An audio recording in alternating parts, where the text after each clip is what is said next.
देखिए इंट्रोपी क्या होता है। एंट्रोपी एक ऐसा थर्मोडायनामिक प्रॉपर्टी है जो मॉलिक्यूल का मॉलिक्यूलर रेंडोमनेस बताता है। मॉलिक्यूल का मॉलिक्यूलर रेंडोमनेस, बात पे ध्यान दीजिएगा। मॉलिक्यूल का मॉलिक्यूलर रेंडोमनेस क्या बोल रहे हैं हम? जैसे लिक्विड, गैस, सॉलिड, तीन फिजिकल स्टेट है।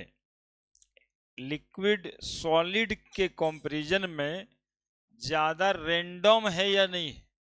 रेंडम का मतलब है कि एक के, हाँ बोलिए।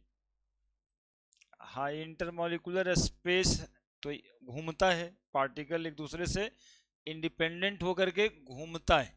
इस प्रॉपर्टी को रेंडोमिनेस बोलते हैं। आवारागर्दी करना, बस। रेंडोमिनेस का मतलब यही है। मॉलिक्यूल ज्यादा रेंडम कहाँ पे है? सॉलिड में कि लिक्विड में कि गैस में? Gas. Gaseous particle are always in random motion. हमेशा क्या करता है? वो घूमते रहता है। इसका मतलब उसकी इंट्रोपी ज्यादा है ना? तो इंट्रोपी एक थर्मोडायनामिक प्रॉपर्टी है जिससे मॉलिक्यूल का मॉलिक्यूलर रेंडोमनेस मेजर होता है ना, कि कोई पार्टिकल कितना रेंडम है, रेंडोमनेस एनर्जी कितनी है। तो शुरू करिए इंट्रोपी के बारे में, तब फिर इंट्रोपी चेंज भी देख लेंगे। इंट्रोपी एस से लिखते हैं। Thermodynamic quantity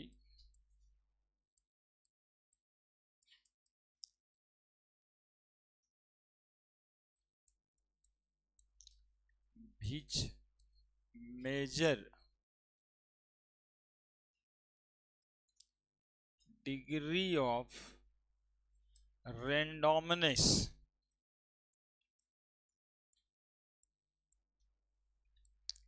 of the system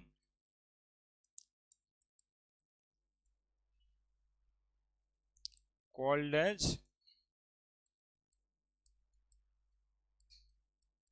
entropy. Thermodynamic quantity which measure degree of randomness। मात्र इतने बात पे ध्यान देना है कि यदि इंट्रोपी कह रहा है तब डिग्री ऑफ रेंडोमनेस क्या देखना है हम लोगों को? डिग्री ऑफ रेंडोमनेस, है ना? Randomness of the system, degree of randomness of the system, है ना? जितना ज्यादा रेंडोमनेस होगा उतना ज्यादा entropy. More randomness means more entropy. More randomness,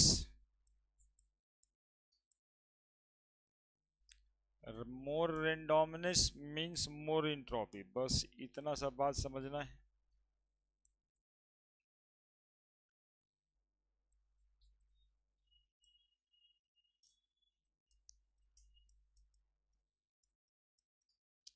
more randomness means more entropy. ज्यादा रेंडोमनेस का मतलब है ज्यादा इंट्रोपी, है ना? कम रेंडोमनेस कम इंट्रोपी। एब्सोल्यूट क्वांटिटी होता है ये भी। इंट्रोपी कैसा क्वांटिटी है? तो absolute quantity. Absolute quantity directly measure नहीं होता है।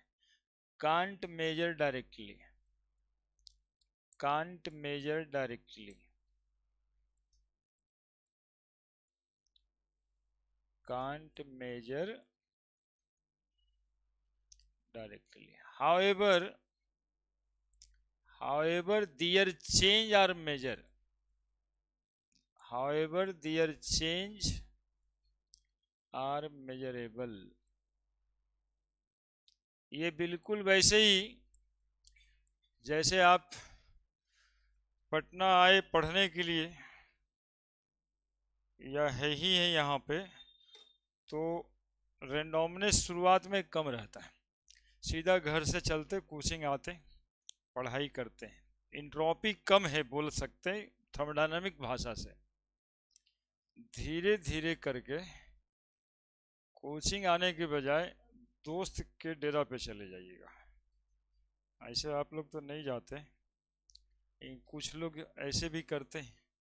चले थे घर से और दोस्त के डेरा पे चले गए, चाहे पार्क में चले गए, है ना कि अच्छा ठीक है, आज क्या पढ़ाएंगे, आज तो सर न्यूमेरिकल बताएंगे, तो थोड़ा जो है इधर उधर कर लेते हैं। इंट्रोपी बढ़ रहा है ना, उसी को कहते हैं इंट्रोपी। आप भी चूंकि एक बॉडी भी एक सिस्टम है, तो हम सिस्टम की ही बात करते हैं। तो जैसे ये रेंडोमनेस आ जाता है सिस्टम में, आपके बॉडी में आया है, वैसे ही सारे सिस्टम में आता है। धीरे धीरे इंट्रोपी उसकी बढ़ने लगती है ना। तो एब्सोल्यूट क्वांटिटी है, कांट मेजर डायरेक्टली। ये तुरंत तो मेजर नहीं होगा कि आप कितने बढ़ के लफुआ हैं, जैसे हमारे नज़र से हम ये कह नहीं सकते, लेकिन हाँ, साल भर देखते देखते पता चल जाएगा कि अब इसको हवा लग गया है। यही ना कहता है कि अब पटना के हवा लग गया है ना। However their change are measurable. तो हवा लग गया, कितना हवा लगा ये मेजर हो जाएगा, पहले से कितना लफुआ थे ये तो कहा नहीं जा सकता है। वही ये एक्चुअली में यही कहता है ये कि ये एब्सोल्यूट क्वांटिटी है, ये बॉडी के साथ साथ होता ही है, लेकिन ये डायरेक्टली मेजर आप नहीं कर सकते, है ना। तो कोई भी सिस्टम के साथ यही होना है, ये सब नेचुरल बात है। जितने भी थर्मोडायनामिक्स की बातें हैं सब नेचुरल है, सब आपके साथ भी लागू है। सब जगह पे इंथैल्पी है, सब जगह पे इंटरनल एनर्जी है, और एंट्रोपी भी है, और फ्री एनर्जी भी आएगा। तो एब्सोल्यूट क्वांटिटी है, can't measure directly, however their changes are measurable. कैसा क्वांटिटी है? एक्सटेंसिव की इंटेंसिव। हाँ, तो एक्सटेंसिव प्रॉपर्टी है, एक्सटेंसिव प्रॉपर्टी है ना। प्रॉपर्टी कैसा है? तो एक्सटेंसिव प्रॉपर्टी है, लिख दीजिएगा।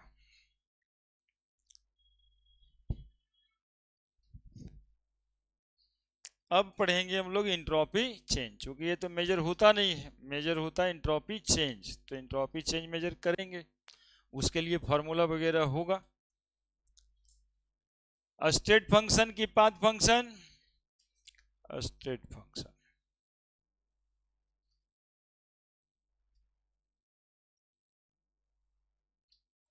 है ना, इसका चेंज स्टेट है ना, सीधा फाइनल माइनस इनिशियल। इसीलिए ये बात ध्यान देने वाला नहीं है कि वो दोस्त के पास जाता है कि पार्क में जाता है, मतलब सीधा है कि रेंडोमनेस बढ़ गया है ना। रेंडोमनेस देखिए बढ़ने से ना बर्कडन कम हो जाएगा।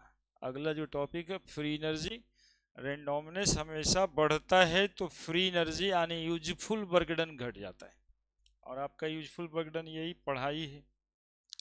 एंट्रोपी चेंज,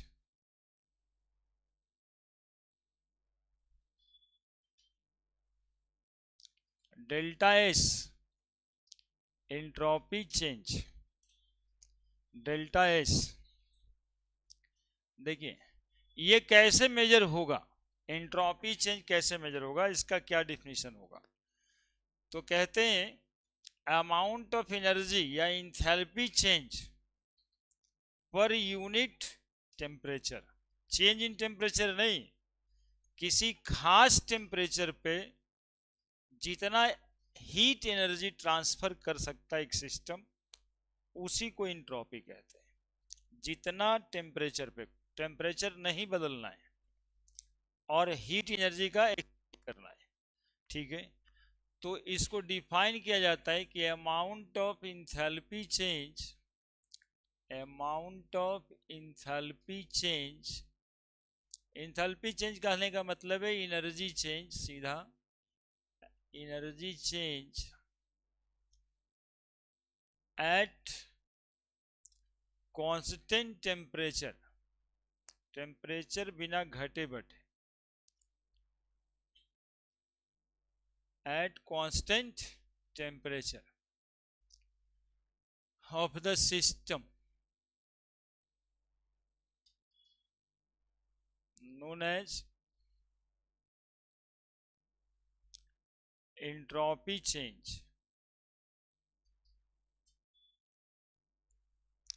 देखिए delta S is equal to delta H by T. Delta S बराबर delta H by T, delta T नहीं, डेल्टा टी नहीं, that is change at constant temperature. Temperature क्या रहना है? कांस्टेंट। जैसे एक फिनोमेनन से समझाते हैं इसको, एस नॉट लिखा जाएगा, क्या करेंगे, क्या समझेंगे? डेल्टा एस नॉट बराबर standard entropy, standard entropy change. क्या कहलाएगा? Standard enthalpy change by temperature. Temperature को हमेशा केल्विन स्केल में लेना है। Delta H is equal to enthalpy change, delta H is equal to enthalpy change, T बराबर temperature in kelvin scale, temperature in kelvin scale को T लिखेंगे, 273 जोड़ देंगे। Delta H not is equal to standard enthalpy change, standard enthalpy change. T temperature को kelvin scale में लिखना होता है। Delta S entropy change, delta S not standard entropy change.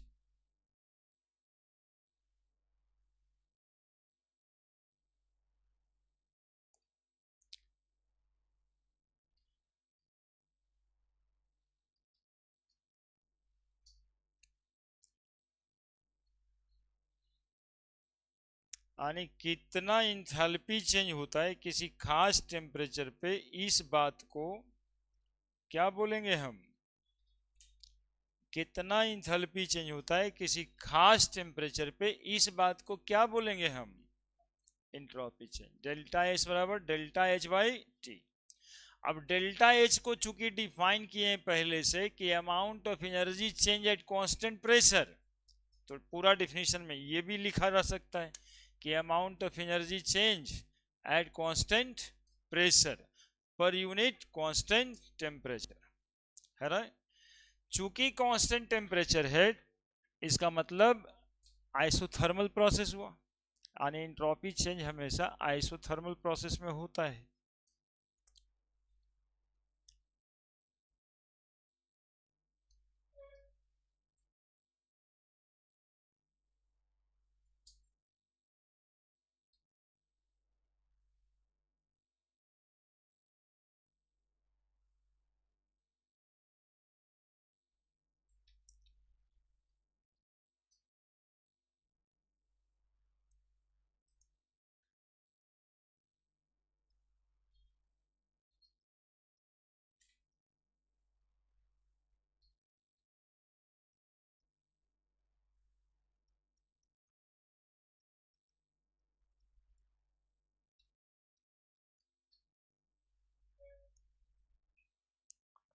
है ना, entropy change occurs in isothermal process।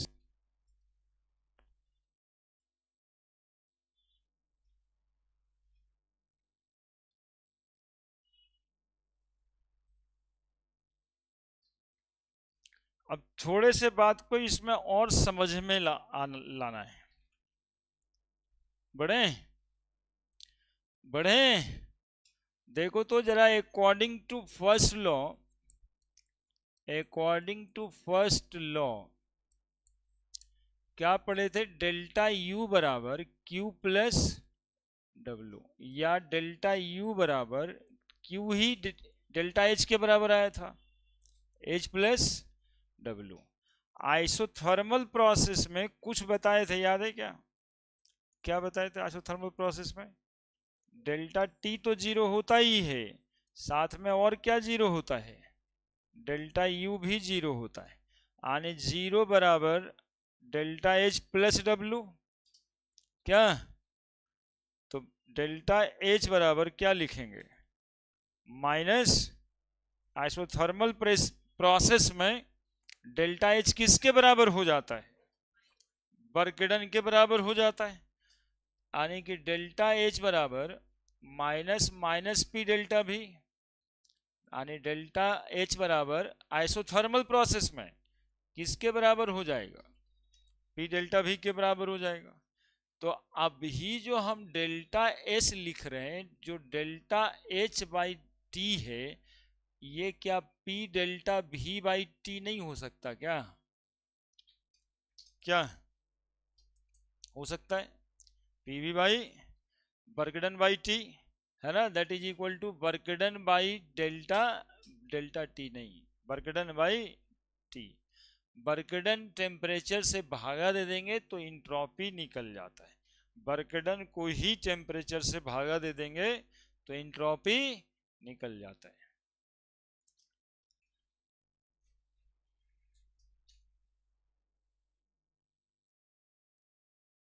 चीजों को समझना रहता है। अब आइसोथर्मल प्रोसेस में शुरुआत से अभी तक क्या सब हो रहा है, सब एक जगह पे जाएगा तब ना कि भाई ये आइसोथर्मल में ये भी हुआ था, आइसोथर्मल में ये भी हुआ था। तो सेल्फ नोट्स बनाना जो है ना, ये बहुत फायदे का काम होता है।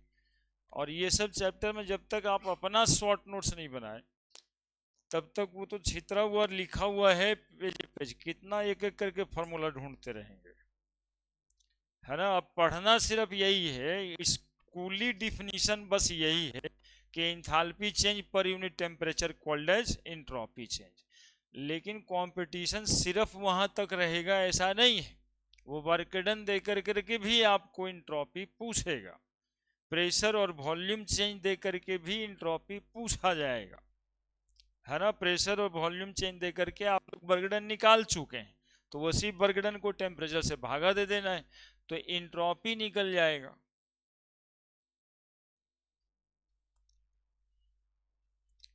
क्वेश्चन पेपर रखिए, सब बन गया था कि बनाना है?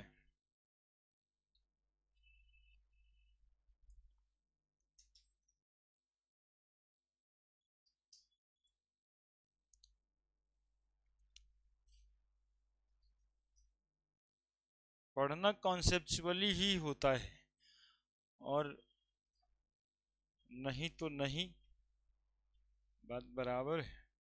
क्योंकि कंपटीशन वाला क्वेश्चन तो देखते ही भारी नहीं रहता है, सिर्फ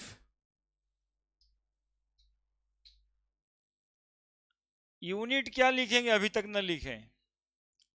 यूनिट क्या लिखोगे बच्चा? Unit joule per kelvin, joule per kelvin. Entropy change का unit joule per kelvin. Entropy change during reversible process,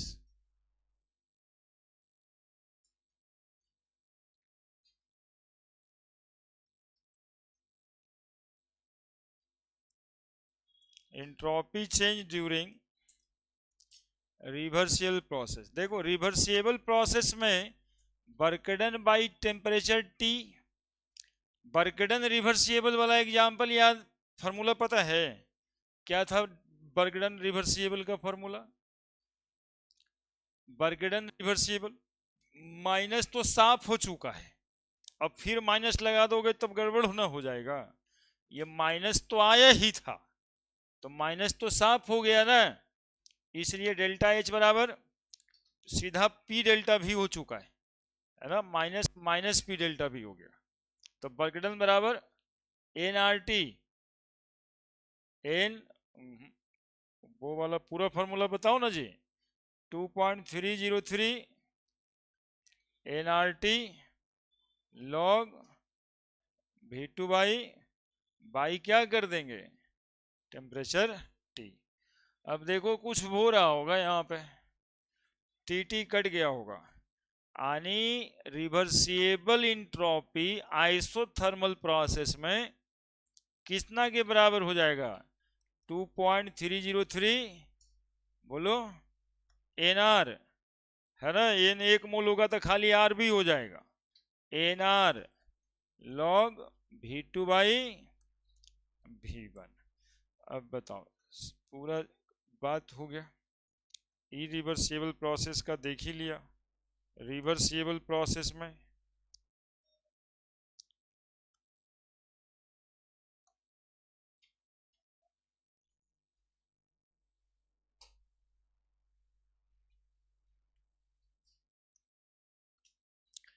reversible isothermal 2.303 NR log V2/V1 है ना, टेम्परेचर नहीं है।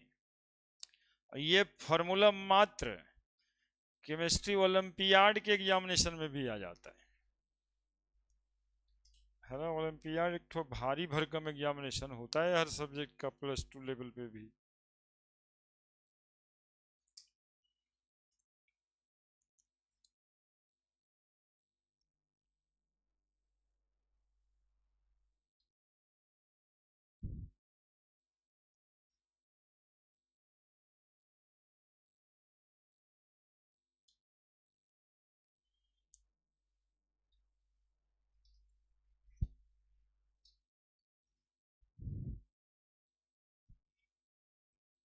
ठीक है,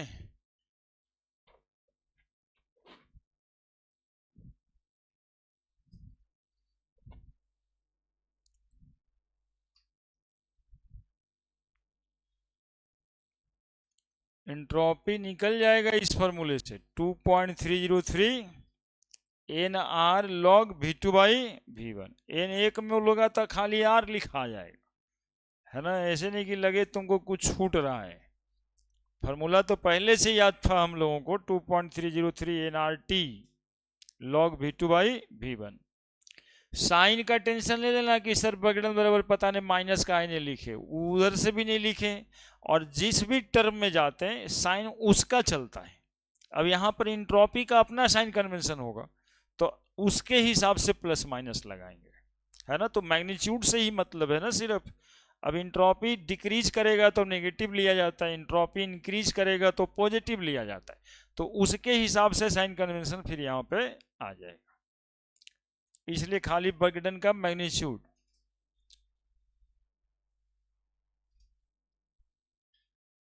बड़े अब देखो यहां पे रिफ्रेश करते हैं, 6 गो फॉर्मूला लिखेंगे। इन आइसोथर्मल प्रोसेस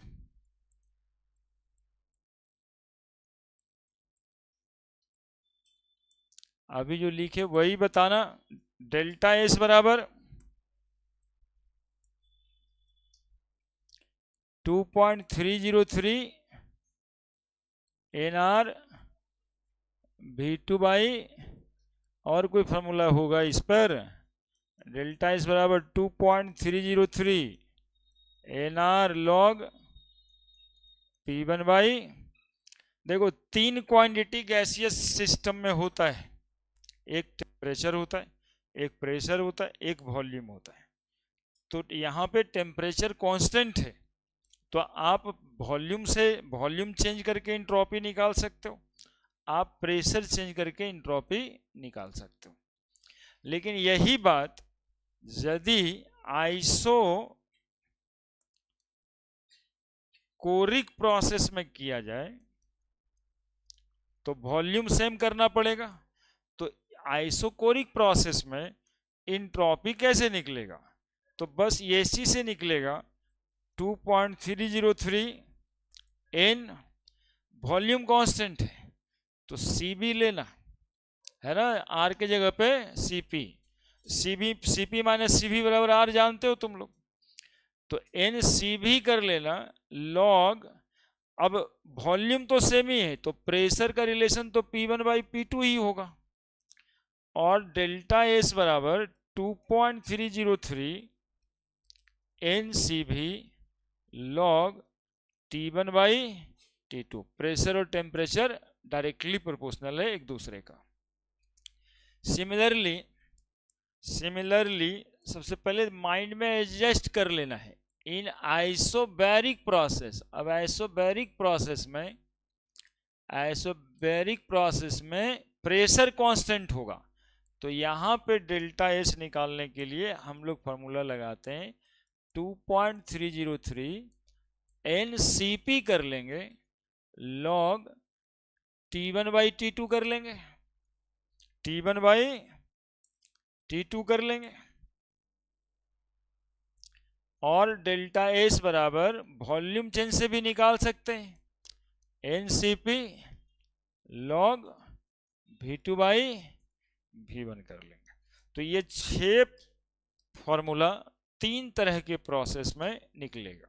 इसके बाद भी क्वेश्चन को शांति नहीं मिलता, हालांकि आपके लेवल में कहीं है ही नहीं, लेकिन यदि आ जाए कि प्रोसेस आइसोथर्मल भी है और आइसोबैरिक भी है, अब उसमें इंट्रोपी निकालना है, तो आइसोथर्मल का एक फॉर्मूला लग जाएगा क्वेश्चन के हिसाब से, वॉल्यूम बदला कि प्रेशर बदला, और उसके बाद आइसोबैरिक है तो एक फॉर्मूला ये भी जोड़ देंगे कि डेल्टा एस बराबर इतना प्लस इतना, है ना। चूंकि ये एनर्जी है, एनर्जी एक एडिटिव क्वांटिटी है, तो टोटल इंट्रोपी आइसोथर्मल और आइसोबैरिक प्रोसेस का क्या निकल जाएगा, अलग अलग जोड़ के जोड़ दीजिएगा, चाहे फॉर्मूले को सीधा जोड़ दीजिएगा। कहीं कहीं पर फॉर्मूला जोड़ के आपको ऑब्जेक्टिव में ही आ जाता है कि कौन सा फॉर्मूला लगेगा।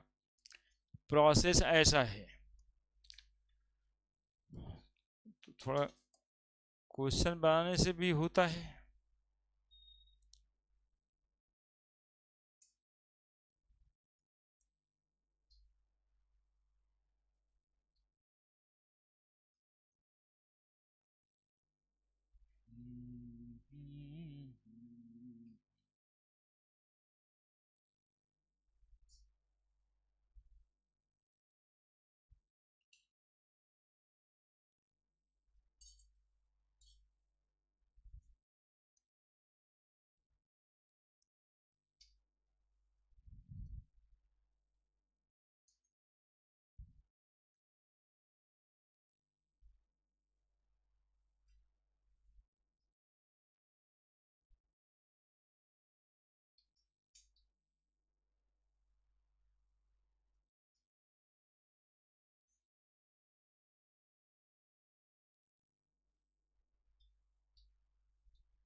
T1/T2 क्या लिख दिए हैं यार, थोड़ा गड़बड़ है।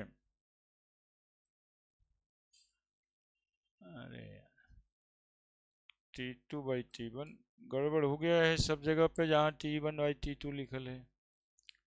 हाँ सब में T2/T1, V2/V1 सही है, टेम्परेचर वॉल्यूम,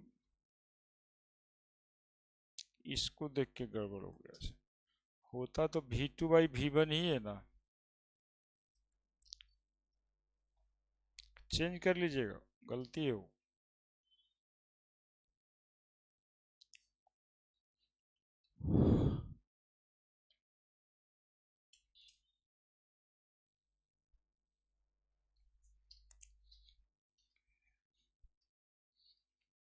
हो गया क्या, बड़ा हॉट डिस्कशन में है।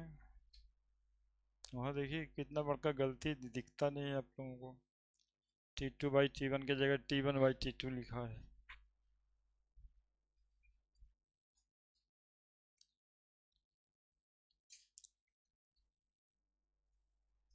हम्म,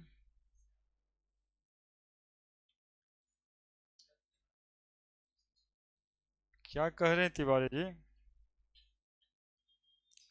हम्म,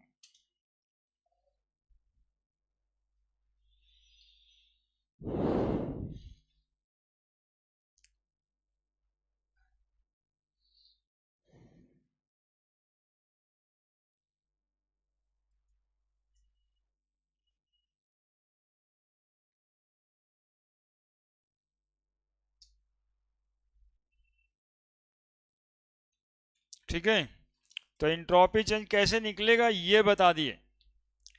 इसके अलावा और भी बातें करनी है, इसके लिए क्वेश्चन भी देंगे। अब देखिएगा दो तीन बातें। इंट्रोपी चेंज ऑफ फ्यूजन ऐसा लिखा है। अब जैसे इंथैल्पी ऑफ फ्यूजन के लिए बताए थे, enthalpy of combustion, enthalpy of क्या क्या नहीं हुआ था, न्यूट्रलाइजेशन, इंथैल्पी ऑफ एटॉमाइजेशन सब हुआ था।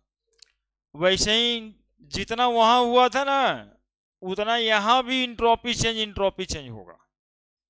तो वहां जो जो नहीं लिखे थे अब यहाँ लिख देते हैं, और तुम लोग को मैनेज कर लेना है कि इंथैल्पी चेंज हो, इंट्रोपी चेंज हो, दोनों की अपनी अपनी भाषा है।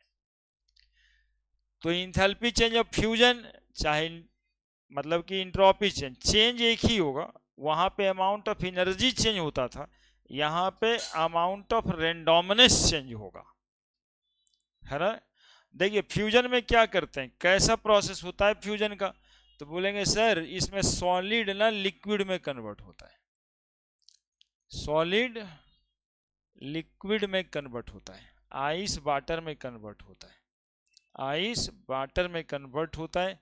इधर आइस है इधर वाटर है, पिघल गया ना, तो इस प्रोसेस को क्या कहते हैं, मेल्टिंग। और लिक्विड जब सॉलिड बनेगा तब क्या कहेंगे, फ्रीजिंग। और ये प्रोसेस रिवर्सिबल होता है। अब जैसे आइस है H2O सॉलिड, अब H2O लिक्विड बनेगा, कितना टेम्परेचर पे बनता है आप लोग जानते हो, कितना टेम्परेचर पे, अरे वाटर कितना डिग्री पे लिक्विड बनता है, 100 पे। पार्क में बैठल हैं 0 डिग्री पे बनता है। गजब आदमी सब यार तुम लोग, आदमी अभी हुआ नहीं है, अभी तो बुतरू है। मतलब ऐसे मतलब आइस लिक्विड बनेगा 100 डिग्री पे, कितना डिग्री पे, 0 डिग्री सेंटीग्रेड पे 273 केल्विन पे। सुनिएगा, आप सुने होंगे कि 0 डिग्री सेंटीग्रेड पे आइस भी होता है और साथ में वाटर भी होता है, और ये दोनों इक्विलिब्रियम पे रहता है। जितना वाटर आइस मतलब लिक्विड बनेगा, उतना ही लिक्विड सॉलिड बनेगा। रेट ऑफ मेल्टिंग बराबर रेट ऑफ फ्रीजिंग। अरे सतमा का साइंस है यार, है ना। कटोरी उटोरी रख के एनसीईआरटी में ऐसे करके फोटो बनाया हुआ था कि भाई यहाँ पे सॉलिड और लिक्विड दोनों स्टेट एक साथ एग्जिस्ट करता है। कितना डिग्री पे, 0 डिग्री पे। -4 डिग्री पे, सुन लेना, नहीं समझा था तो अभी समझ लो, -4 डिग्री पे पूरा का पूरा आइस बन जाएगा, अब +4 डिग्री पे पूरा का पूरा लिक्विड बन जाएगा। और जब 0 डिग्री मेंटेन करेंगे तो आइस भी होगा और वाटर भी होगा। कितना डिग्री पे पूरा लिक्विड बन जाएगा, 4 पे। और कितना डिग्री पे पूरा आइस बन जाएगा, -4 पे। तो -4 से +4 तक, उसके बाद वो लिक्विड लिक्विड ही रहेगा और ये सॉलिड सॉलिड ही रहेगा। लेकिन 0 डिग्री रखेंगे तब दोनों इक्विलिब्रियम पे रहेगा। आने देखो टेम्परेचर कांस्टेंट हुआ, टेम्परेचर कांस्टेंट हुआ 0 डिग्री। अब इसी स्टेट में जो हीट ट्रांसफर कर रहा होगा, उसी हीट ट्रांसफर को हम इंट्रोपी चेंज बोलेंगे, है ना। तो the amount of entropy change when 1 mole of solid converted into liquid at constant temperature, 1 mole of solid converted into 1 mole of liquid at constant temperature called as entropy change of fusion।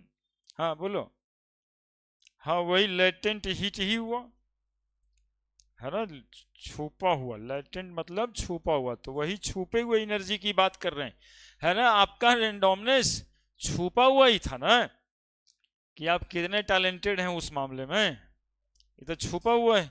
इधर latent, latent मतलब छुपा हुआ, hidden होता है। तो entropy वही वाला amount of energy है, एंट्रोपी वही एनर्जी है, इसीलिए कांस्टेंट टेम्परेचर पे heat transfer.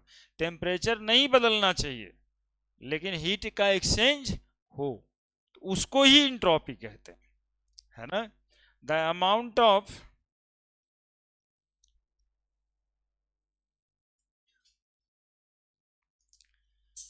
entropy change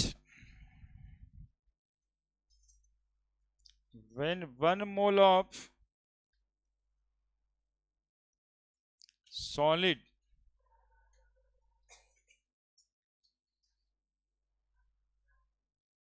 converted into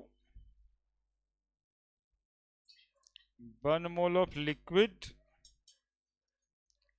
at constant temperature.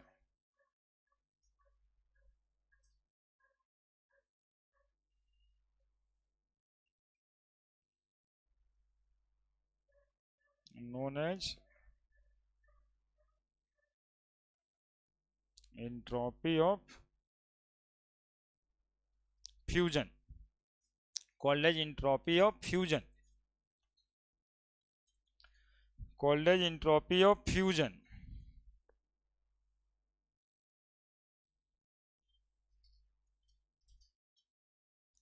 और ये कांस्टेंट टेम्परेचर मेल्टिंग का टेम्परेचर होगा।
लिखिए क्वेश्चन जल्दी से।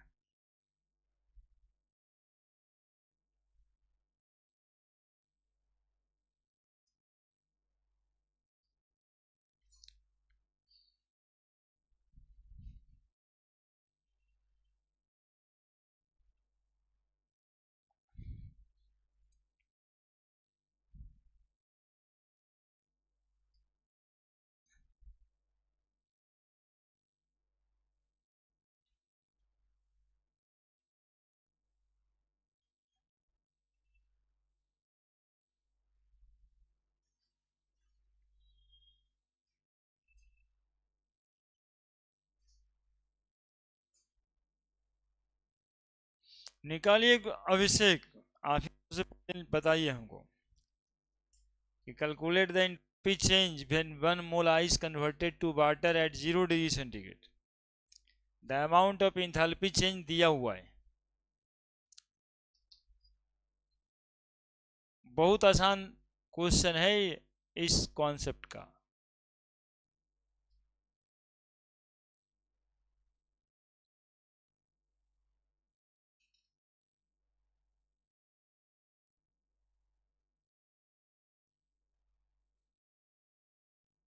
कितना आया? 21।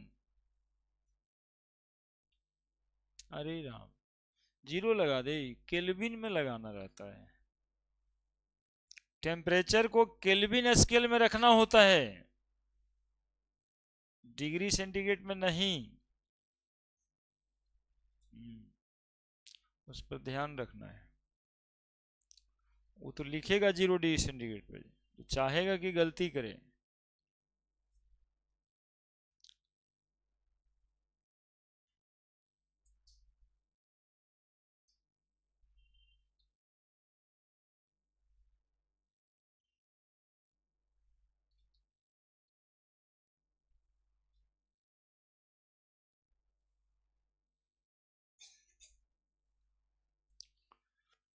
क्या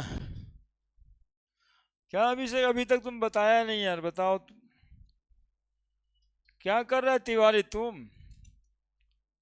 कुछ अलग लगा हुआ है क्या?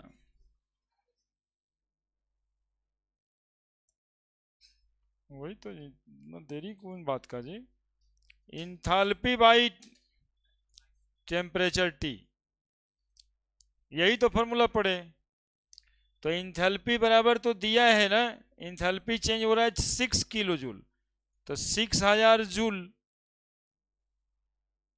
बाई टेम्परेचर, कितना डिग्री पे आइस वाटर बन रहा है? 273 केल्विन। तो इसमें मेरे बताने के लिए क्या था यार? है ना, तुम लोग गड़बड़ा रहा है, ऐसा तुम लोग को नहीं लगता है क्या कि छोटा सा सवाल ऐसे भागा वाला सर देते हैं, उसमें भी सर ही का इंतजार करते हैं कि यही बताएंगे? तो गड़बड़ नहीं हो रहा, वो आपके साथ हो रहा है। यदि ऐसा आदत बना रहे हैं तब भी तो दिक्कत है। अच्छा, इसमें हमको क्या ही बताना है? हम तो इसको बताने लायक भी ना समझे, तो समय मिलता है इसलिए लिख देते हैं। मतलब ये सवाल, मतलब इतना बढ़िया बोर्ड पे लिखने लायक है और मेरे मुंह से सुनने लायक है तुम लोगों को? इसमें हम क्या ही बताएंगे? डेल्टा एच है, ये था, टेम्परेचर दिया, भागा दे दीजिए। जूल पर केल्विन, और इंथैल्पी चूंकि पर मोल होता है ना, तो जूल पर केल्विन पर मोल यूनिट ऐसा लिखा मिलेगा, है ना। इंथैल्पी ऑफ फ्यूजन यूनिट होगा जूल पर केल्विन पर मोल, सब चीज को पर मोल ही में देखना है। ठीक है, अब यहाँ पर केमिस्ट्री है तो ये 1 मोल के जगह 10 ग्राम 5 ग्राम कुछ लिख देगा, तो फिर मोल में कन्वर्ट करना होगा। Entropy of vaporisation,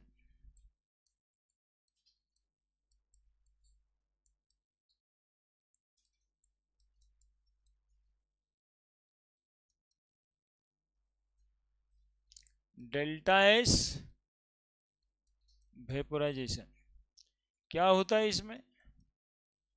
liquid gas बनता है, यही ना। जैसे वाटर लिक्विड होगा एंड देन वाटर वेपर यानी गैस बन गया होगा। ये कितना डिग्री पे होता है? यही 100 डिग्री पे होता है। बचवा इसी को बता रहा था हमको, 373 केल्विन पे। ठीक है, तो इसमें जो 100 डिग्री जब तक हम मेंटेन करते हैं तब तक लिक्विड और वेपर उसके इक्विलिब्रियम में होगा। एक्चुअली में थोड़ा सा इक्विलिब्रियम का कॉन्सेप्ट होता है, तो एट इक्विलिब्रियम इसमें क्या होता है, तो ये प्रोसेस वेपोराइजेशन का है क्या? लिक्विड से गैस बनना वेपोराइजेशन, और उल्टा प्रोसेस कंडेंसेशन। तो 100 डिग्री पे एट इक्विलिब्रियम लिखा रहे या एट 100 डिग्री सेंटीग्रेड लिखा रहे, एट बॉइलिंग टेम्परेचर लिखा रहे, एट बॉइलिंग पॉइंट भी इसी को कहते हैं। अरे पिछला वाले में मेल्टिंग पॉइंट बताना था, वो तो हम तुम लोग को उतना पढ़ा लिखा समझते हैं यार, न लिखे हैं, है ना। ऐसा नहीं कि सर मेल्टिंग पॉइंट ना बताए थे, वो फ्यूजन हो रहा था 0 डिग्री पे, 0 डिग्री फ्रीजिंग पॉइंट है ना, मेल्टिंग पॉइंट ही तो है। तो एट इक्विलिब्रियम या at 100 degree at boiling point, यहां पर हम क्या लिख सकते हैं कि रेट ऑफ वेपोराइजेशन बराबर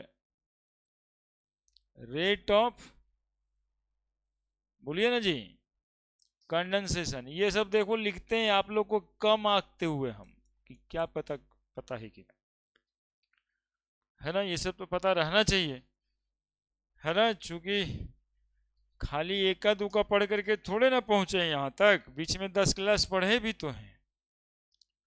नहीं, तो the amount of entropy change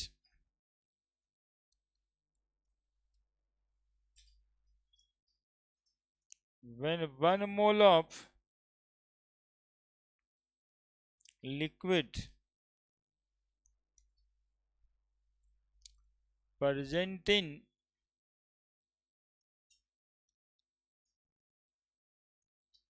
equilibrium with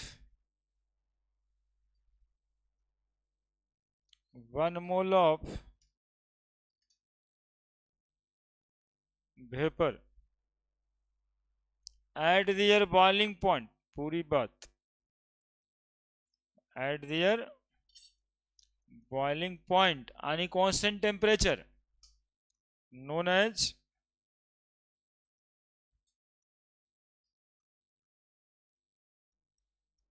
entropy change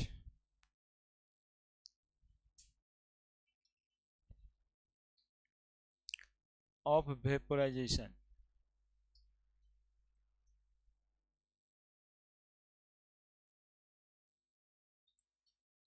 Of vaporization.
हो गया?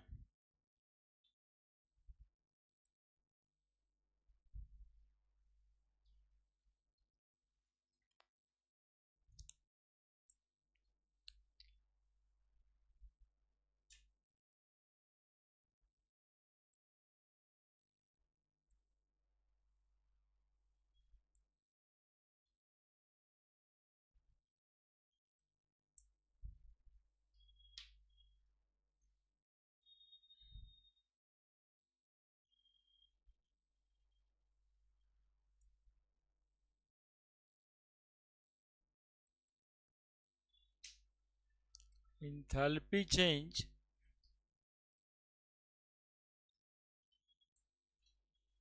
when 1 mole of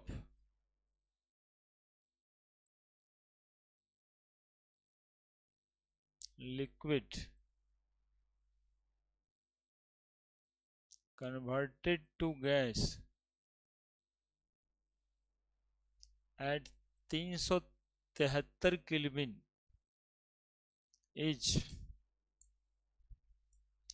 बनाएगा क्या? तो फिर सब लिख ही देंगे तो, at 100 degree centigrade is 40.6 kilo joule per mole, है ना? इंथैल्पी चेंज में ही पर मोल लगा हुआ है. Calculate the entropy change.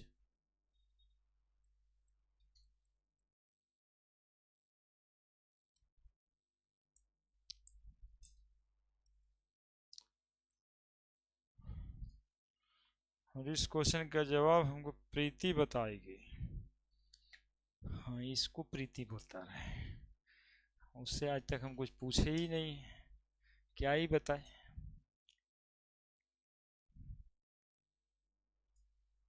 बताओ.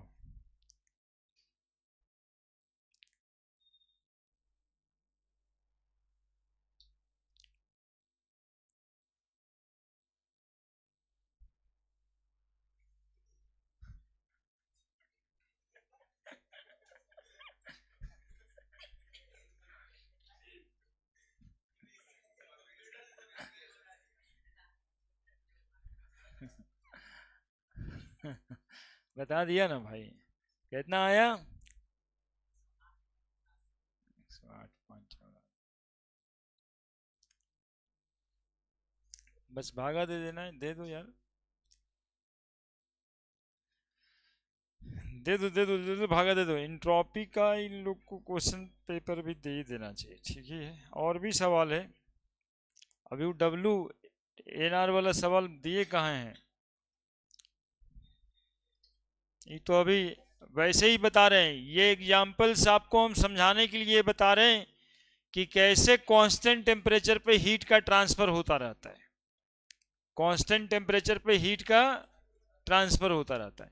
यहाँ लिक्विड से गैस बन रहा है, तो जो इंट्रॉपी बढ़ रहा होगा लिक्विड और गैस के बीच में, वही वही इंट्रॉपी है ना। लिक्विड में पार्टिकल एक दूसरे के क्लोज रहता है, गैस में पार्टिकल एक दूसरे से दूर चला जाता है।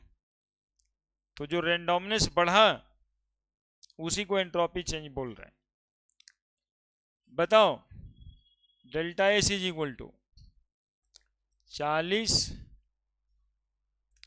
है ना। क्या लिखेंगे यहाँ पे? डेल्टा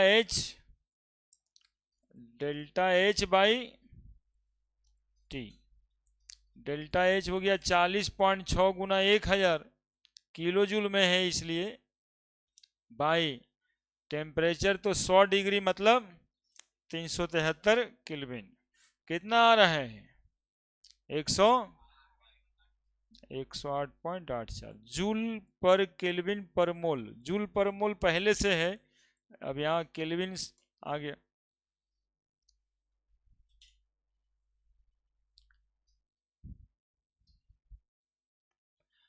बदमाशी नहीं। इंथैल्पी ऑफ सब्लिमेशन बढ़े, इंथैल्पी नहीं, entropy. Entropy change of sublimation.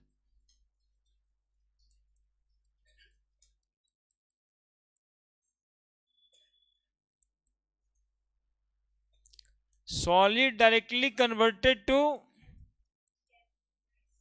Gas. यहां पे आयोडीन का एग्जांपल लिया जा सकता है, आयोडीन सॉलिड, आयोडीन गैस, ठीक है। तो the amount of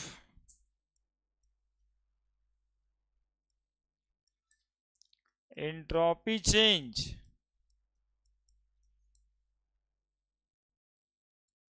when 1 mole of solid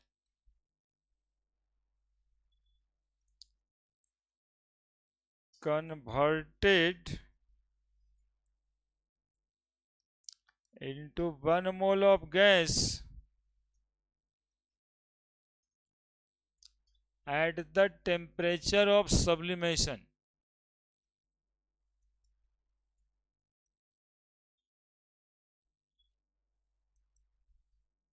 known as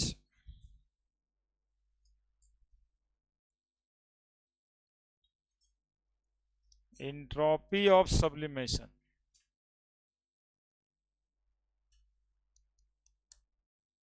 है ना। 1 मोल सॉलिड 1 मोल गैस में कन्वर्ट होगा, तो इंट्रोपी ऑफ सब्लिमेशन कहेंगे। यहां भी जैसे कि कोई क्वेश्चन, इसमें इंट्रोपी ऑफ सब्लिमेशन निकालना है, तो enthalpy of sublimation by temperature at which sublimation अकर।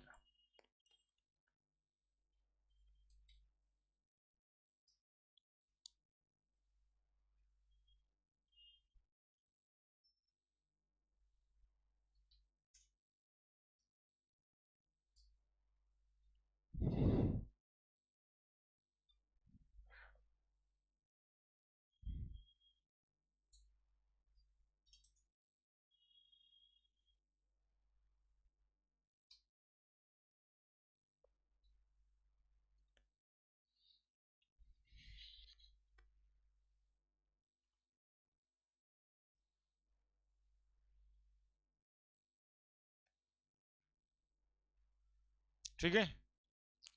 और एक बात जानिए, हाँ रुके हुए एकदम।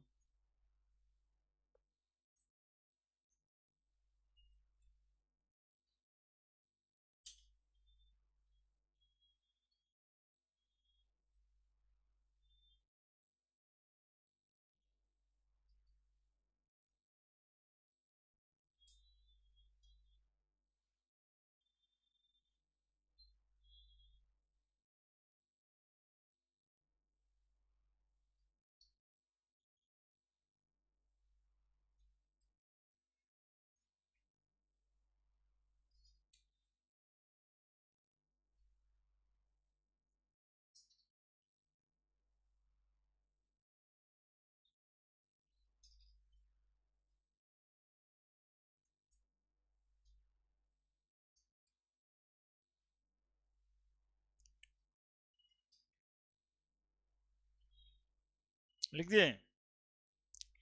अब देखिए जैसे कि H2O जो है पहले सॉलिड था, तो H2O लिक्विड बना।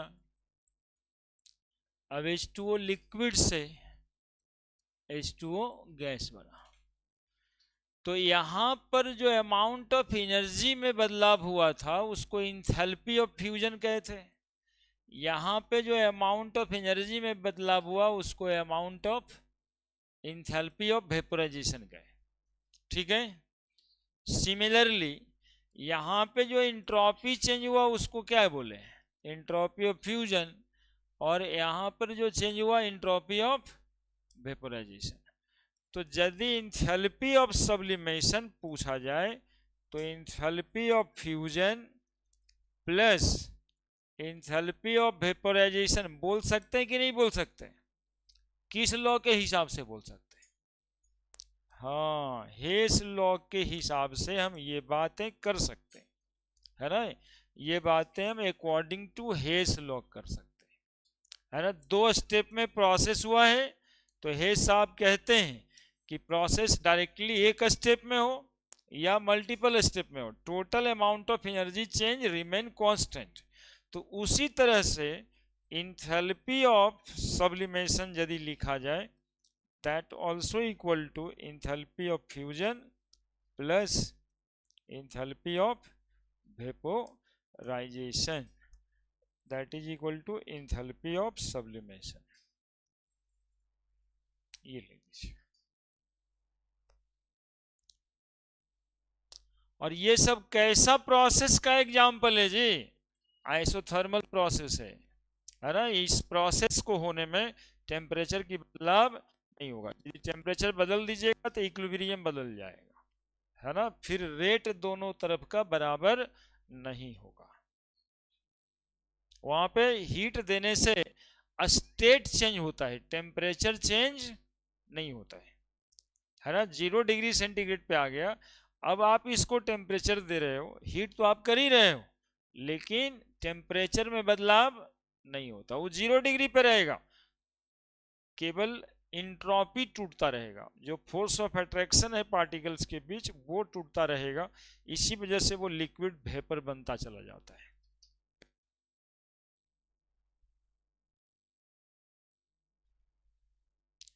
फिजिक्स वाले सर इसी को कहते हैं लेटेंट हीट, है ना। Latent heat of fusion, latent heat of vaporisation. अब हम लोग साइन कन्वेंशन देख लेंगे।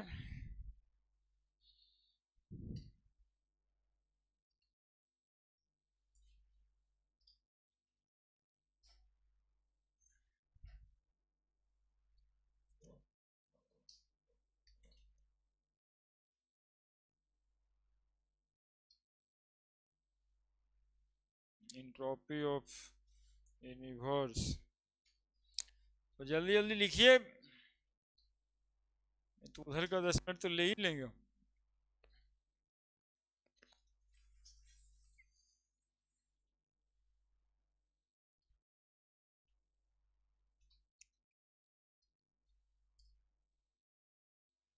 कल कितना बजे से क्लास है आप लोगों का?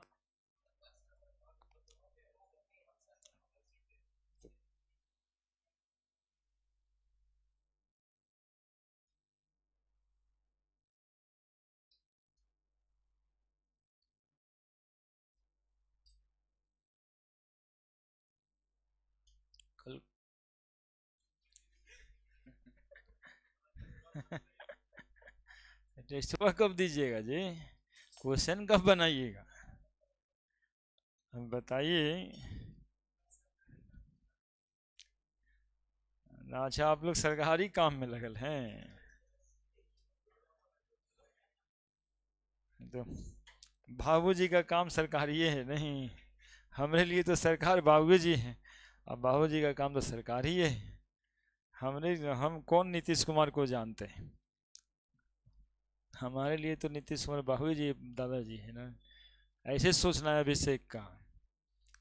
और ये पढ़ के उन्हीं का काम कर रहा है, आराम तो उन्हीं को न होगा, तो कल काम बंद रखेगा।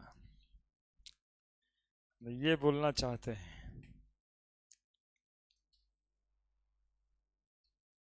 हम कहाँ थे? हम भाई इधर थे, अमाउंट ऑफ एंट्रोपी चेंज, ठीक है। इसके बाद हम साइन कन्वेंशन में जा रहे हैं। साइन कन्वेंशन,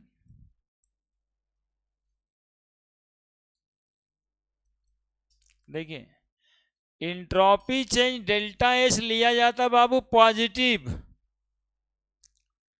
इसका मतलब है कि एंट्रोपी इंक्रीज कर रहा है। पॉजिटिव कहने का मतलब एंट्रोपी इंक्रीजेज, और डेल्टा एस यदि किसी का नेगेटिव आ रहा है मतलब एंट्रोपी डिक्रीजेज। बस यही दो बातें होती है, एंट्रोपी डिक्रीजेज। अब देखो ये आपको कैसे पता चलेगा कि एक प्रोसेस का एंट्रोपी बढ़ा या घटा? हम लोग केमिस्ट्री में हैं तो केमिस्ट्री में रिएक्शन होता है, तो रिएक्शन में कैसे पता लगाएंगे कि एंट्रोपी बढ़ रहा है कि घट रहा है? तो रिएक्शन होमोजीनियस है। रिएक्शन मतलब क्या? हाँ, सेम फिजिकल स्टेट में रिएक्टेंट और प्रोडक्ट है, यानी रिएक्टेंट सब भी गैस, प्रोडक्ट भी गैस। रिएक्टेंट लिक्विड, प्रोडक्ट भी सारा लिक्विड। तो हम लोग देखेंगे नंबर ऑफ मोल कहाँ बढ़ रहा है। रिएक्टेंट में टोटल नंबर ऑफ मोल कितना है, प्रोडक्ट में टोटल नंबर ऑफ मोल कितना है। जिधर नंबर ऑफ मोल ज्यादा होगा एंट्रोपी उधर ज्यादा होगा, एंट्रोपी उधर ज्यादा होगा। जैसे रिएक्टेंट 2 मोल है और प्रोडक्ट बना दिया 4 मोल, उधर भी गैस था इधर भी, तो जिधर 4 मोल है तो एंट्रोपी इंक्रीज कर रहा है ना। तो in homogeneous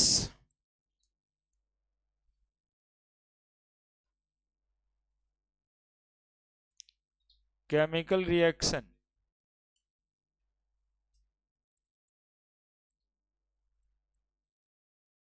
entropy increases with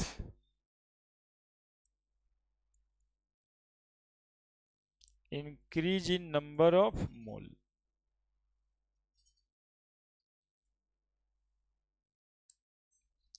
दूसरा देखो, सुनते और समझते भी जाना है। अब एक एग्जांपल दे दें, देखो PCl5 है गैस, ये टूट गया PCl3Cl2 में, इधर भी गैस Cl2 भी गैस। बोलेगा इस रिएक्शन का एंट्रोपी बढ़ रहा है कि घट रहा है? तो चूंकि इधर एक ही मोल है, इधर 1 मोल ये भी 1 मोल ये भी, 2 मोल हो गया ना, तो इस रिएक्शन का एंट्रोपी पॉजिटिव में कि निगेटिव में?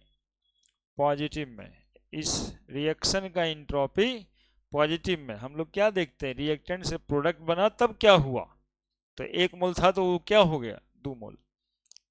और एग्जांपल देते हैं, 2NH3 रिएक्शन हुआ तो N2 प्लस 3H2, तो 1 मोल नाइट्रोजन 3 मोल हाइड्रोजन। बोलो डेल्टा एस क्या हुआ, पॉजिटिव कि नेगेटिव? पॉजिटिव है ना। तो entropy increases with increase in number of mole. Heterogeneous chemical reaction होगा तो मान लिया कि इधर सॉलिड होगा रिएक्टेंट में अब प्रोडक्ट में हो गया गैस, तो एंट्रोपी इंक्रीजेज, है ना। गैस की एंट्रोपी ज्यादा होती है, सॉलिड की एंट्रोपी कम होती है।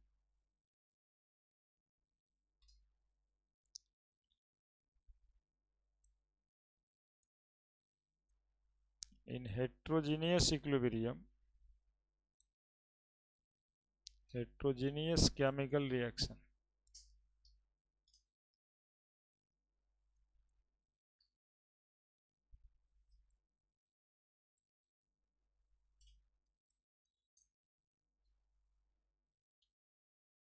entropy increases when solid converted into liquid or liquid converted into gas।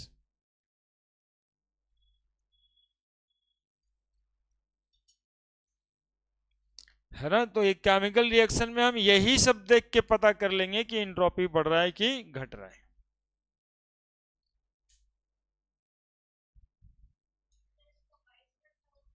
उल्टा, हाँ, डेल्टा एस उल्टा कर देंगे। वो तो हमेशा थर्मोडायनामिक प्रॉपर्टीज का गुण है कि जैसे हम रिएक्शन को उल्टा देंगे तो साइन उलट जाएगा। जैसे ये उधर चल जाता है, ये PCl5 इधर आता। समझ रहा है ना सब क्या बोलते हैं हम। कैल्शियम कार्बोनेट सॉलिड है और ये टूट जा रहा है calcium oxide solid plus CO2 gas. अब पूछ रहा है कि भाई इस रिएक्शन का एंट्रोपी चेंज क्या हुआ है ना। तो एंट्रोपी चेंज देख लीजिएगा, ये सॉलिड है और इधर गैस बना है, इसलिए एंट्रोपी चेंज पॉजिटिव, इंक्रीज ही तो हो रहा है।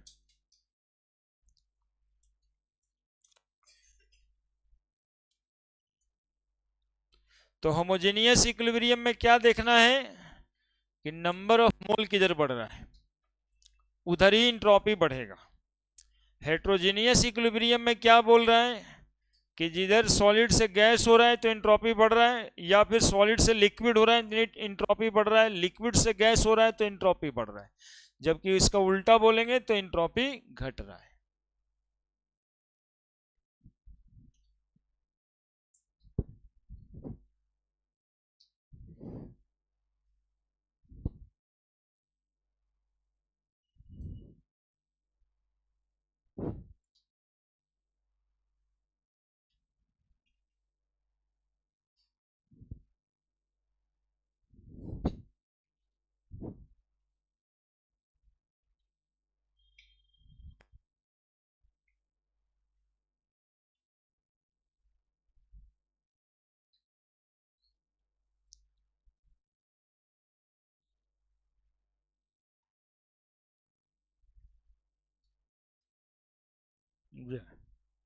ये हो ही जाना है एक बार, ये ना मानेगा। पिछले दिन भी इसी टाइम पे हुआ था, लेकिन हम नहीं माने थे, जाकर के सट जाता। 50 पेज से ज्यादा है। देखिए क्या दिक्कत है, किसी केमिकल रिएक्शन में नंबर ऑफ मोल बढ़ेगा, स्टेट चेंज होगा, दो केस। तीसरा कहेगा टेम्परेचर बढ़ा रहे हैं हम, जिस रिएक्शन पे टेम्परेचर हो रहा है उससे इंक्रीज कर रहे हैं, तब भी मॉलिक्यूल का एंट्रोपी बढ़ेगा, है ना। टेम्परेचर बढ़ा देगा तो काइनेटिक एनर्जी मॉलिक्यूल का बढ़ जाएगा ना, और काइनेटिक एनर्जी बढ़ने से रेंडोमनेस बढ़ जाता है, तो एंट्रोपी बढ़ेगा। टेम्परेचर बढ़ाने से एंट्रोपी बढ़ेगा। चौथी बात बता रहे हैं, लिख देंगे, यदि एक केमिकल रिएक्शन में बॉन्ड टूट रहा है, बॉन्ड टूट रहा है, बॉन्ड डिसोसिएशन हो रहा है, तब भी एंट्रोपी बढ़ रहा है। जैसे एक दर में H2 लिखा हुआ है, हाइड्रोजन H2 मॉलिक्यूलर फॉर्म में, H से H बॉन्डेड है, और उधर में लिख दिया 2H, यानी हाइड्रोजन एटॉमिक फॉर्म में, यानी बॉन्ड टूट गया। तो बॉन्ड टूट जाएगा तो एंट्रोपी बढ़ जाएगा, है ना। तो बॉन्ड टूटेगा यदि केमिकल रिएक्शन में तो एंट्रोपी बढ़ जाएगा, और यदि बॉन्ड बनेगा तो एंट्रोपी घट जाएगा। ठीक है, तो 2 पॉइंट और लगेगा। यदि बॉन्ड डिसोसिएशन हो रहा है एंट्रोपी बढ़ जाएगा, बॉन्ड फॉर्मेशन में एंट्रोपी घट जाएगा। ठीक है, और एक टेम्परेचर बढ़ा दें तो एंट्रोपी बढ़ जाएगा। किसी भी प्रोसेस का टेम्परेचर बढ़ा दें तो एंट्रोपी बढ़ेगा। और चौथा मतलब तीसरा चौथा बात बताएं, पांचवा बात भी बता रहे हैं, लिखवाएंगे, सब लिखने समय पूछेंगे। साइक्लिक प्रोसेस का एंट्रोपी जीरो होता है। वो तो हमेशा सब कुछ जीरो होता है उसका, खाली बर्गडन नहीं होता है। बर्गडन एरिया सर्किल का है ना, साइक्लिक प्रोसेस का। साइक्लिक प्रोसेस का एंट्रोपी चेंज जीरो होता है। साइक्लिक प्रोसेस का एंट्रोपी चेंज जीरो होता है। और यदि कोई रिएक्शन इक्विलिब्रियम पे आ जाए तब भी उसका एंट्रोपी चेंज जीरो होता है। यदि कोई प्रोसेस इरिवर्सिबल है तो एंट्रोपी चेंज पॉजिटिव होता है। इरिवर्सिबल है तो पॉजिटिव होता है, और यदि कोई प्रोसेस रिवर्सिबल है तो उसका एंट्रोपी चेंज जीरो होता है। देखिए 6 बात बता चुके हैं हवा में हम, और आपसे पूछेंगे हम कि क्या क्या बताए। हाँ, अब इतना बात हम लोग दिमाग में रख के 1-1.5 घंटे का रहता है, आपके दिमाग में क्यों नहीं रहता? ये सब बताना है हमको, इसमें छूटना कुछ नहीं चाहिए।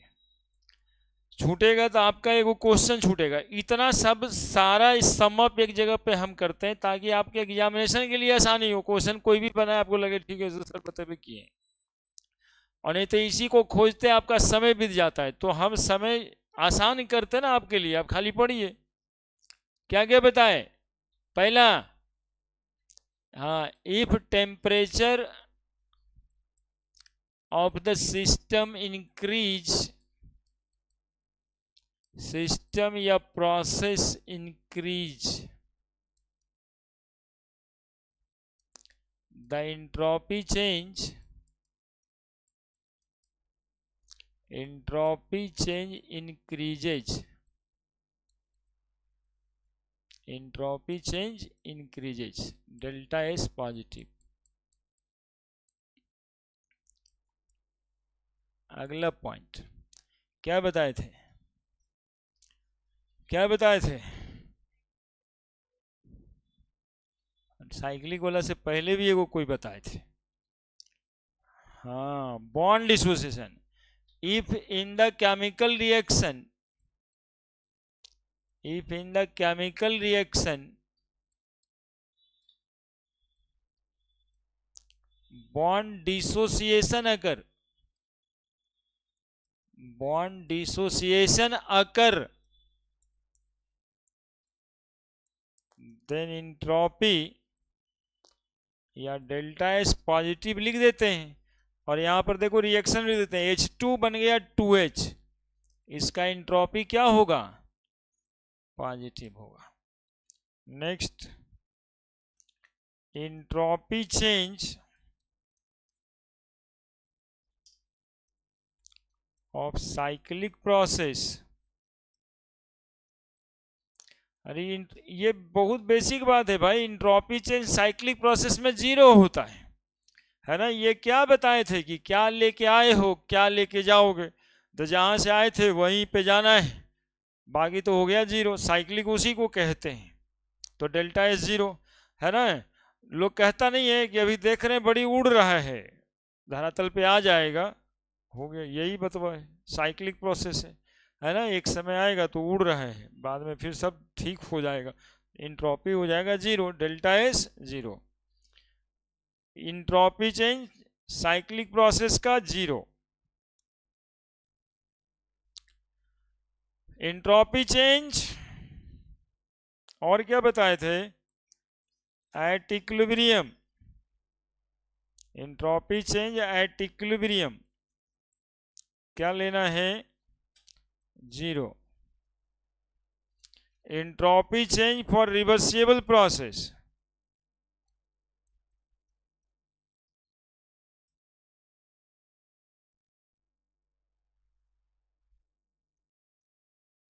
फॉर रिवर्सिबल प्रोसेस बराबर 0। Entropy change irreversible process positive.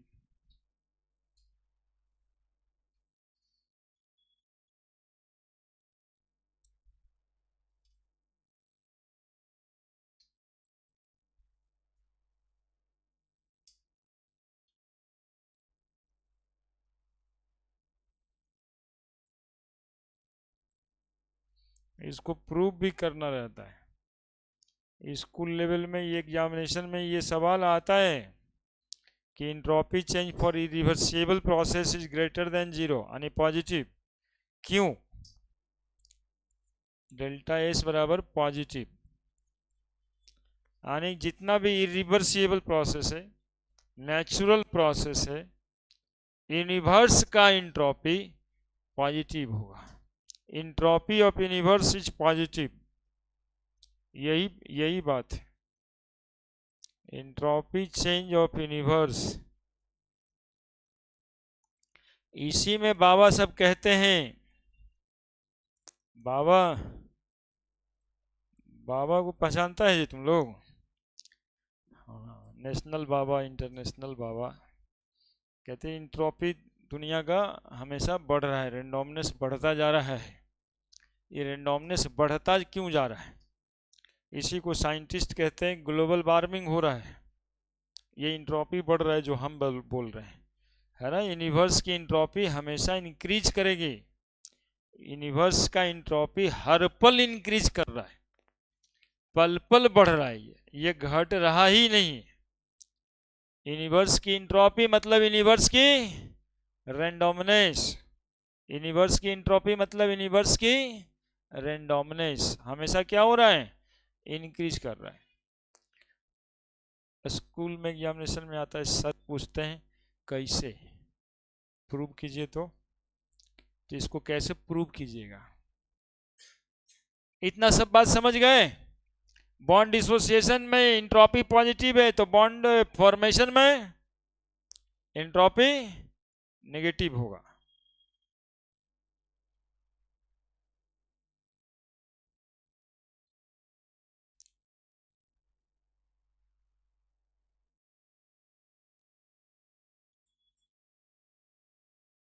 ग्यारह नंबर दिलवाना होगा ना एंट्रोपी का क्वेश्चन।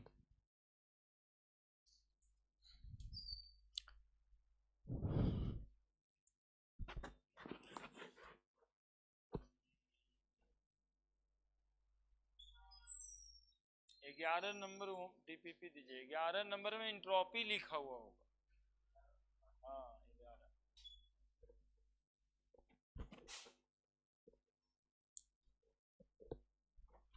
लिख रहे हैं जी सब? अच्छा, ये बच्चा भी तो लिख ही रहा है, देखो जरा पलट के देखो कि तो अच्छा लिख रहा है। ठीक है, तुमसे अच्छा लिख दिया है वो। हाँ, ठीक है, बहुत अच्छा है। अभी ठीक कैसे रहेगा? वो तुम प्रूव कर रहा है क्या इरिवर्सिबल प्रोसेस का एंट्रोपी पॉजिटिव होता है? ये प्रूव करने के लिए क्वेश्चन आता है।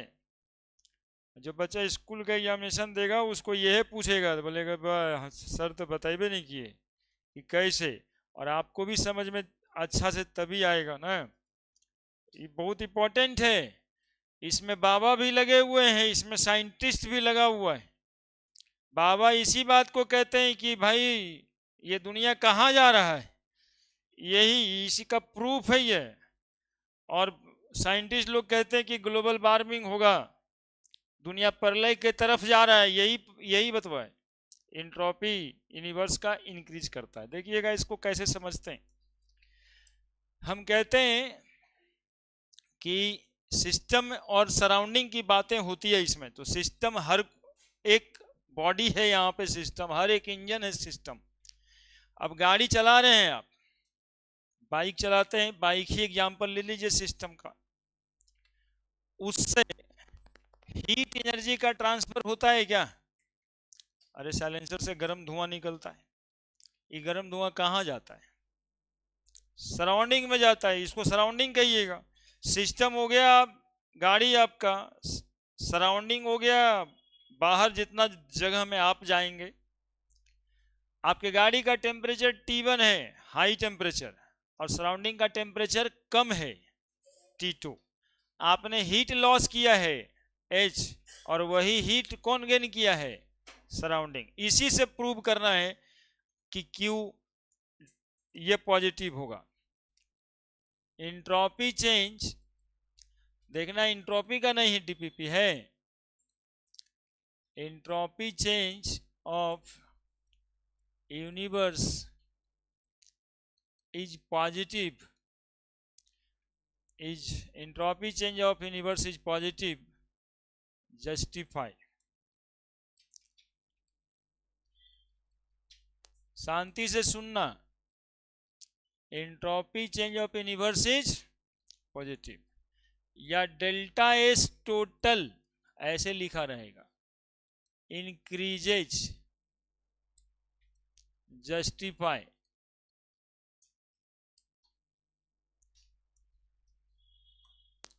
let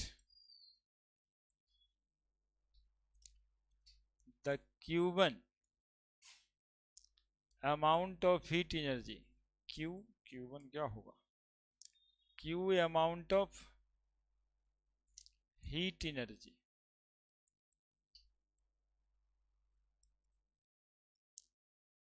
transfer from the system at T1 temperature to the surrounding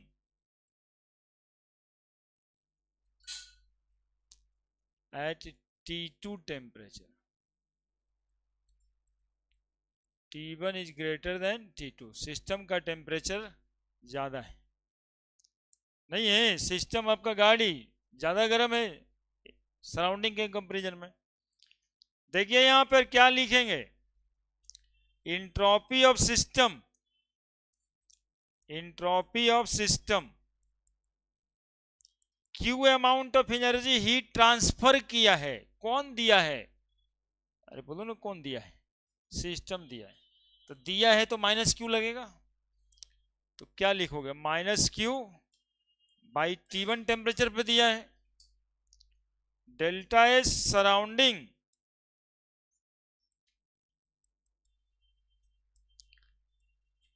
वो सराउंडिंग लिया है, वही क्यू अमाउंट ऑफ एनर्जी लिया है, तो Q बाई T2, लेकिन अलग टेम्परेचर पे लिया है ना। गाड़ी का इंजन का टेम्परेचर 50 डिग्री होगा, हो सकता है, और इन्वायरमेंट 35 डिग्री पे है, 25 डिग्री पे है, कभी 20 डिग्री पे है, ठीक है। अब बोलो डेल्टा एस टोटल क्या लिखोगे, बराबर डेल्टा एस सिस्टम टोटल मतलब यूनिवर्स हुआ, प्लस डेल्टा एस सराउंडिंग, तो system plus surrounding minus Q by T1 plus Q by T2। अब बोलिए, minus Q by T1 plus Q by T2, तो Q by T2 minus Q by T1, तो Q common हो गया क्या, 1/T2 minus 1/T1। देखते जाना, positive prove करना है, बराबर Q T1 into T2 T1 minus T2। देखो तो जी डेल्टा एस टोटल का फॉर्मूला निकल गया क्या, यूनिवर्स की इंट्रोपी निकालनी कहेगी तो यही फॉर्मूला इस्तेमाल लगेगा, है ना, delta S total. Now you listen, T1 is greater than, since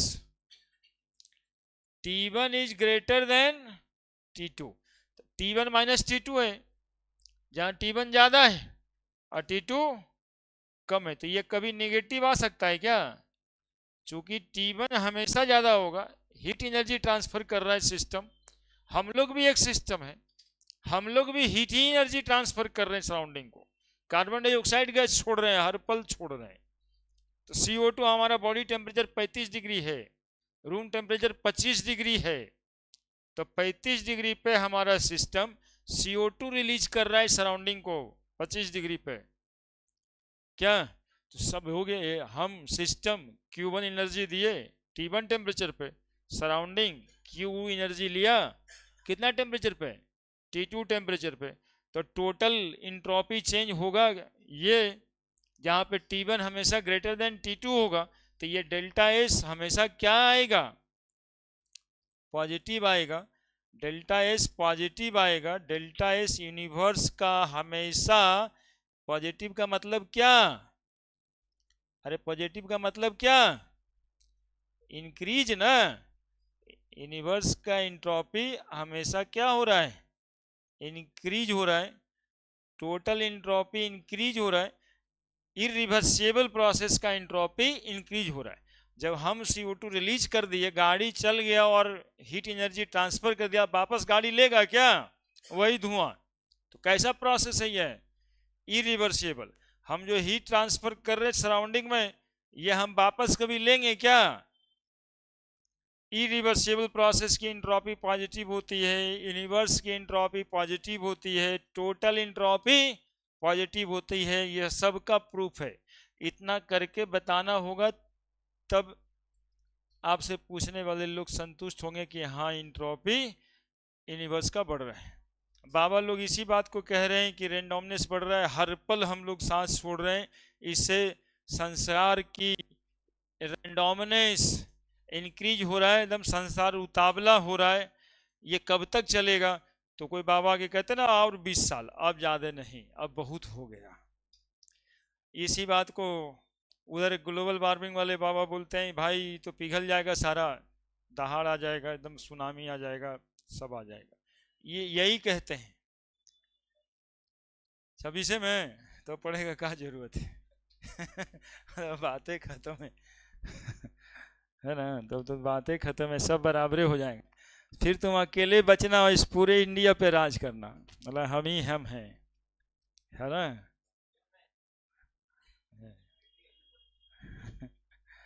देखिए ये तो हो गया इंट्रोपी। इंट्रोपी का न्यूमेरिकल अभी मिला होगा, जिसमें बर्गडन वाला फॉर्मूला पर भी क्वेश्चन